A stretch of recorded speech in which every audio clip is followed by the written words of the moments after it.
Let me give you a few what I'd like to call pivot phrases. This is not to evade a question, it is just to ensure that you can get your messaging in. You don't want to wait for a specific question to come up because what do if they never ask it? So if you work with these key phrases, I promise you that you'll be able to work in some of your really important messaging.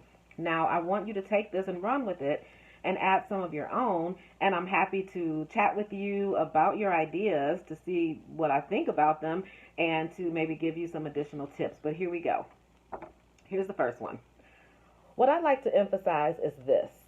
So if you are asked a question and you don't feel that you can answer it directly, or it's not going to give you an opportunity to get that messaging out there, go with that. What I'd like to emphasize is this, and go into exactly what it is you'd like to emphasize.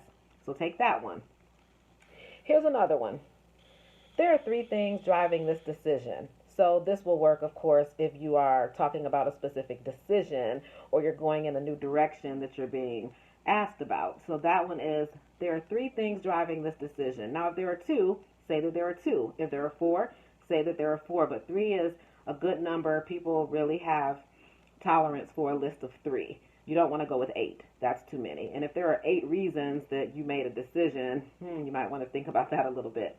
Here's another one. Here's our rationale for doing X. If you are being questioned about why you did something, it's always good to share your rationale. Here's our rationale for making this decision. Here's our rationale for moving our headquarters. Something along those lines, however you see fit in using that. And here's another one. We believe. You can go in any direction with that one. We believe that this is the best decision for our employees. Whatever it is that you believe, it shows your credibility, and it also shows that you feel very strongly about what it is that you're doing.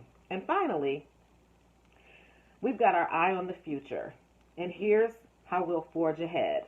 We've got our eye on the future, and here's how we'll forge ahead. And this comes in really handy when you are being asked about previous decisions or things that you've done in the past.